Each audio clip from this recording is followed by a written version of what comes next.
how do you feel as if there are people who find it really difficult to give out emotion? So there's one thing about helping people and being there for other people.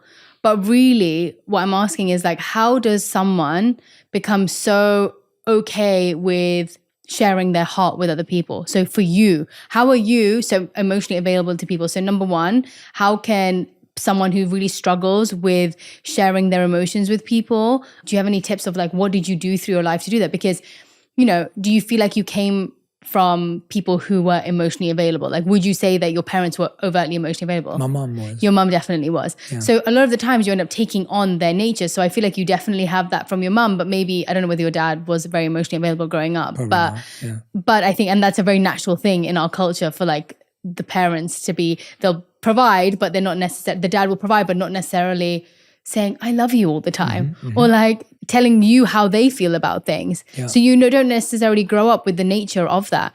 So for people who find it hard to share emotions, were there any tools and techniques that helped you? And then another question is for people looking for emotionally available people, how does that look? Like, how do you distinguish that? And how do you seek that in someone? I have to give my mum credit because I feel know. like my mum, So sweet. my mum's love was and has been always a shield. I've never questioned whether I'm lovable because my mum's loved me so deeply. And that's a beautiful thing mothers can do for their kids. For sure. I think your parents are Nothing like that too. like it. I think there's that very stable foundation of a healthy attachment style. Yeah. With my mum. I've just realized that life's too short. Mm-hmm. If you care about someone and you want them to know, tell them. I know. If you love someone, tell them. Yeah. If you believe in someone, tell them. Yeah. Because I don't know when my last experience will be. With that person. I never want to feel. I think my tool or technique is I don't like regrets. Yes. I don't believe in regrets. I don't subscribe to regrets. I don't like the idea that my future self may regret something I did or didn't do. I think I mentioned to you, I was like, don't you get worried about being too much sometimes? Like, don't you get worried about sending that message to a stranger, not a stranger, but someone that you've met like once or twice and you're telling them how happy you are to have met them or, you know, really, really sharing your heart with them and truly saying how you feel.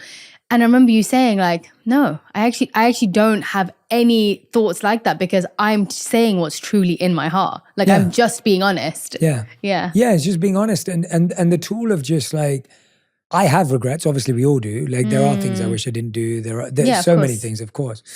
But I don't want to keep creating those. Yeah. And I think the biggest thing you'll ever regret in life is not telling someone how you felt about them and that you believed in them and that you saw something in them and that you loved them. And I think I look at it as I want to do for others what I wished people did for me. Right. There have been times in my life where I think someone could have been more loving, where someone could have been more encouraging, where someone could have believed in me a little bit more. And if I want to live in that world, I've got to be the person doing those things. Yeah, for sure. And so I can either sit here and say, I wish someone told me they believed in me. By the way, I barely heard that when I was young. Yeah. I could sit here and say, I wish someone told me that, whatever it is. Yeah. And I don't feel that that's healthy. I feel that creates more bitterness in my heart. For sure.